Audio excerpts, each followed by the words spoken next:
નમસ્કાર મિત્રો આજની વિડીયોમાં વાત થશે દેશ અને દુનિયાના સુપરફાસ્ટ સમાચારની।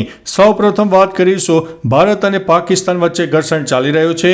ભારત અનેક નિર્ણયો પાકિસ્તાન સામે લઈ રહ્યું છે, ત્યારે અત્યારે પાકિસ્તાનમાં ફફડાટ પણ વ્યાપી ગયો છે। ભારતના એક્શનથી પાકિસ્તાનમાં હવે ધ્રુજવા લાગ્યું છે। લોકો ગૂગલ ઉપર સતત ઇન્ડિયાના આ મહાવિનાશક હથિયારો વિશે પણ સર્ચ કરી રહ્યા છે, જેમાં રાફેલને ખાસ માનવામાં આવી રહ્યું છે। મિત્રો, અન્ય મહત્વના સમાચારની વાત કરીએ તો આવતીકાલથી 7 મે સુધી તૂટી પડશે કમોસમી વરસાદ। માછીમારોને દરિયો ન ખેડવાનું એલર્ટ આપવામાં આવ્યું છે। કાળઝાળ ગરમી વચ્ચે ગુજરાતમાં માવઠાની આગાહી વ્યક્ત કરવામાં આવી છે।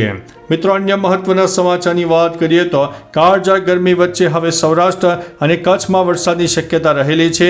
એક પછી એક સાયક્લોનિક સિસ્ટમ સક્રિય થતાં આવું વાતાવરણ આવનારા દિવસોમાં જોવા મળનારું છે।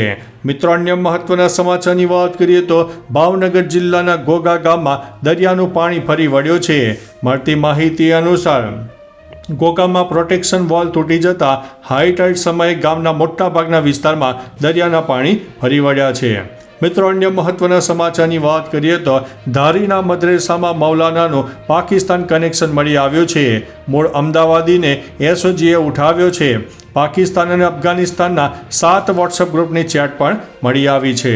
મિત્રો, અન્ય મહત્વના સમાચારની વાત કરીએ તો શું 13 વર્ષનો સગીર પિતા બની શકે? સુરતમાં શિક્ષિકાએ 5 માસનો ગર્ભ હોવાનું જણાવ્યું છે અને તે વિદ્યાર્થીનો હોવાનું જણાવ્યું છે। ઘરે જ ઘણી વખત દુષ્કર્મ કરતા હતા।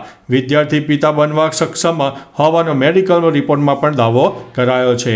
મિત્રો, અન્ય મહત્વના સમાચારની વાત કરીએ તો ચંડોળાનો બાદશાહ ગણાતો લલ્લા બિહારી રાજસ્થાનથી ઝડપાઈ ગયો છે। 5 મકાનમાં 4 પત્ની સાથે રહેતો હતો। મકાનમાંથી પૈસા ગણવાનું મશીન, ભાડાની રસીદો અને ભાડા કરાર પણ મળી આવ્યા છે અને આ તમામ પ્રકારની ડોક્યુમેન્ટ ડુપ્લિકેટ હોવાનું સામે આવ્યું છે। મિત્રો, અન્ય મહત્વના સમાચારની વાત કરીએ તો ભારતને ધમકી આપનાર બિલાવલે સ્વીકાર્યું છે કે પહેલગામ હુમલા બાદ પાકિસ્તાન મંત્રીએ કહેલું કે 30 વર્ષ અમે આતંકવાદીઓનું સમર્થન કર્યું છે। મિત્રો, અન્ય મહત્વના સમાચારની વાત કરીએ તો પાલડીની એક સ્કૂલના લંપટ સ્પોર્ટ શિક્ષકની મોટી કરતૂત સામે આવી છે અને તેને અંતે ઝડપી પાડવામાં આવ્યો છે। કબડ્ડીનું ફોર્મ ભરવાનું કહીને ધોરણ 11ની વિદ્યાર્થિનીને 6 વખત હોટલમાં લઈ ગયો હતો। મિત્રો, અન્ય મહત્વના સમાચારની વાત કરીએ તો અમદાવાદમાં વિનસ એટલાન્ટિસ બિલ્ડિંગમાં આગ લાગવાની ઘટના બની છે। પાર્કિંગમાં પડેલા વાહનો આગની ચપેટમાં આવી ગયા હતા। 10થી વધુ બાઇકો પણ સળગી ગયા છે।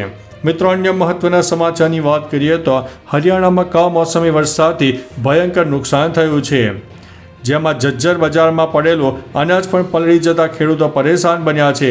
વેચાણ માટેનું આવેલું અનાજ વરસાદમાં પલળી ગયું છે।